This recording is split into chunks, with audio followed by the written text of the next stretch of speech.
So hi friends, welcome to my new video. My name is Kushal. Today we will discuss about past continuous tense. So let's begin. Past continuous tense में सबसे पहले first अपन identify करना सीखेंगे कि इस tense में हम कैसे इसको आइडेंटिफाई करें। तो सो लेट्स सी, हमें देखना है ओनली हिंदी के सेंटेंस में रहा था, रही थी, रहे थे। क्या देखना है? रहा था, रही थी, रहे थे, ये वर्ड्स हमें देखने हैं। So we can identify this tense in Hindi sentence. ठीक है, क्या देखना है? रहा था, रही थी, रहे थे। इस वर्ड्स को देखते ही हम समझ जाएंगे ये टेंस कौन सा है, प्रेजेंट और पास्ट कंटिन्यूअस टेंस है। ठीक है, अब हम बात करेंगे एडवर्ब्स की। एडवर्ब्स यानी कि एडवर्ब्स किसे कहते हैं? मैंने कई बार लिखा है यहाँ पे आइडेंटिफिकेशन एडवर्ब्स। ये क्या अलग अलग है, डिफरेंट है? नहीं है, डिफरेंट नहीं है, मतलब मीन इस दोनों का यही है। हम इसको कहते हैं आइडेंटिफिकेशन, यानी कि हिंदी के पहचान में। एडवर्ब्स इंग्लिश के जो वर्ड्स होते हैं जिसको हम हिंदी में लिखना चाहते हैं तो वो लिखेंगे अपन पहचान, लेकिन जो इसको पहचान करने के लिए हम इंग्लिश में इसको बोलेंगे एडवर्ब्स।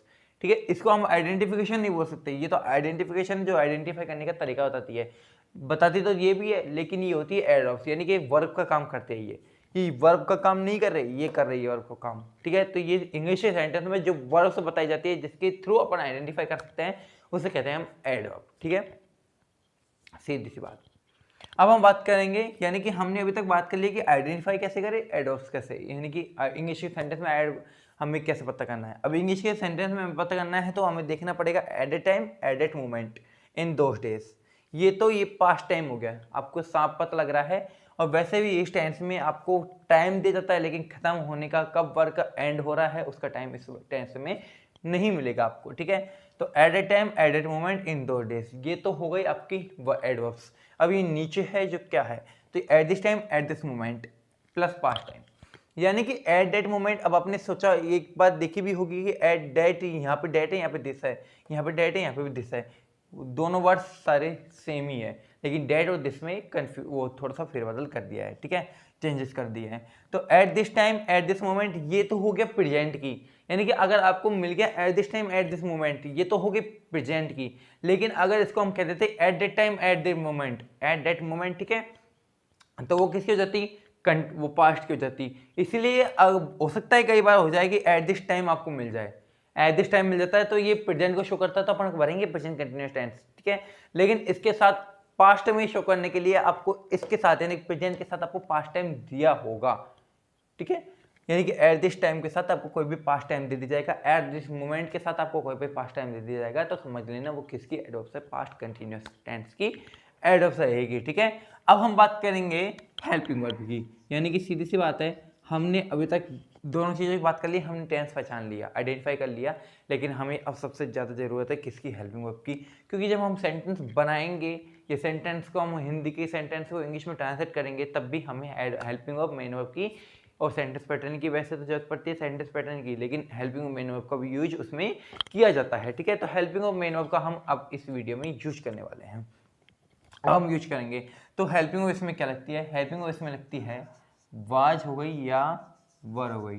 ठीक है, वाज या वर। अब आपने एक चीज देखी होगी, ये वाज या वर तो हमने प्रेजेंट में पढ़ा था। जी हाँ, वही चीजें है, हेल्पिंग वर्ब वही है, लेकिन इसका यूज भी वही रहेगा, आई, ही, शी।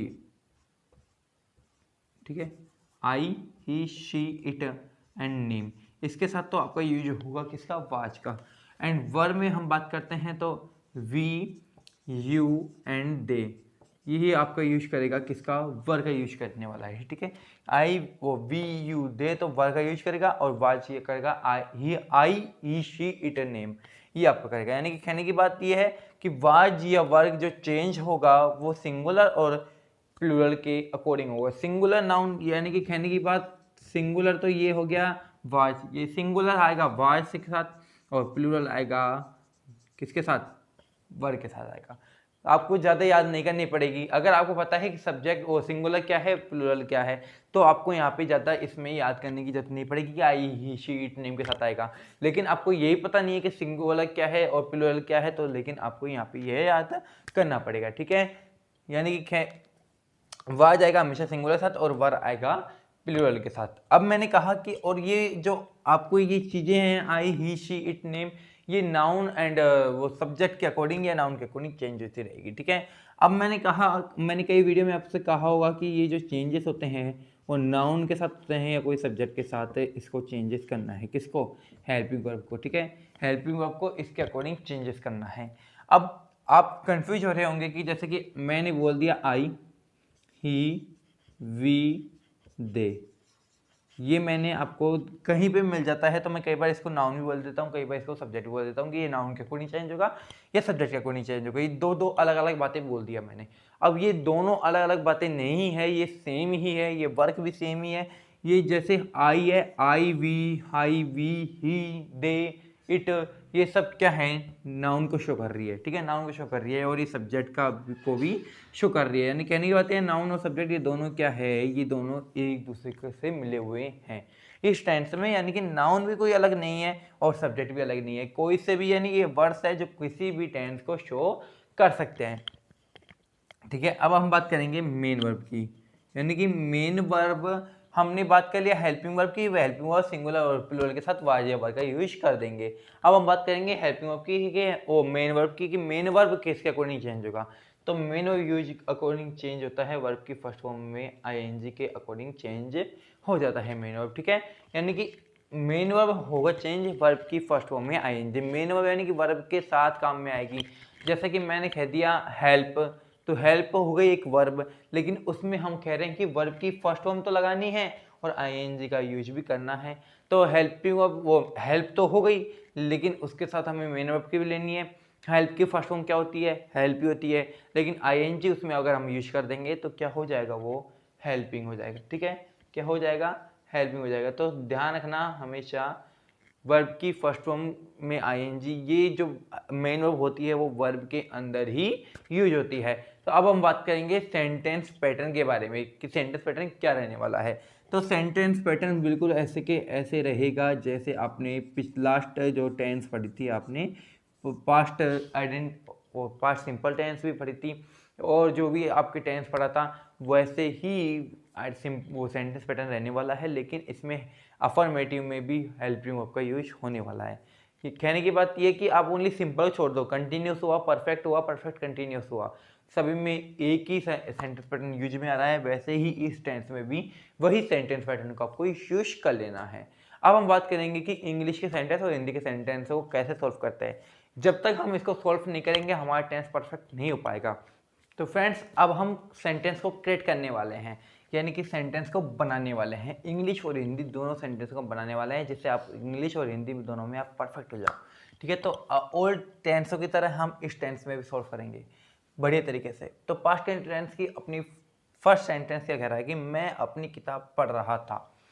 ठीक है, मैं अपनी किताब पढ़ रहा था, ये आपका अफर्मेटिव सेंटेंस है। इतना तो आप पहचानना खुद जान गए होंगे कि ये कौन सा अफर्मेटिव, कौन सा नेगेटिव है, कौन सा इंट्रोगेटिव है, एक्सेट्रा। तो मैं अपनी किताब पढ़ रहा था, सबसे पहले अपन लेंगे सब्जेक्ट। मैंने कहा था मैक्सिमम सबका सेंटेंस पैटर्न वही रहेगा जो और टेंस में भी था।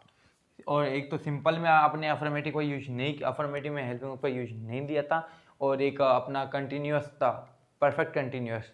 ठीक है, उसमें भी अपन ने सेंस फोर का यूज कर लिया था। लगभग दोनों में ही है, उसके अलावा सभी सेंटेंस पैटर्न सभी सेम रहने वाले हैं। ठीक है, सबसे पहले अपने को लेना है सब्जेक्ट ले लिया अपन ने मैं।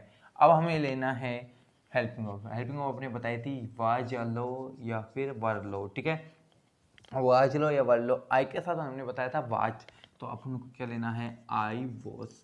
ठीक है, वॉज ले लिया। अब पढ़ना है, पढ़ने को अपन कहते हैं रीड, और फर्स्ट फॉर्म रीड की रीड ही रहेगी, लेकिन उसमें हम मेन वर्ब का यूज करेंगे। मेन वर्ब कहता है कि आपको फर्स्ट फॉर्म में आईएनजी लगानी है, तो मेन वर्ब ने कह दिया तो हम क्यों नहीं लगाएंगे? मेन वर्ब ने कहा, हमने लगा दिया, रीडिंग कर दिया कि आई वॉज रीडिंग।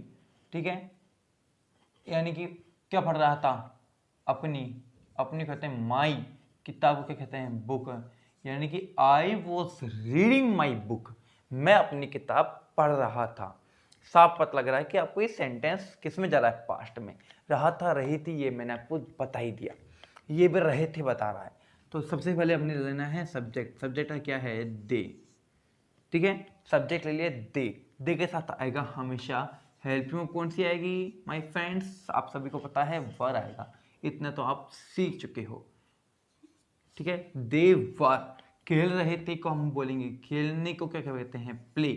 आप खेलते थे अपने बचपन में, खेलते थे क्या, क्रिकेट खेलते थे या फुटबॉल खेलते थे, तो आप क्या कहते थे मम्मी से, अपनी से प्ले, ठीक है, प्ले, और इसमें अपन ING का यूज करेंगे, ठीक है।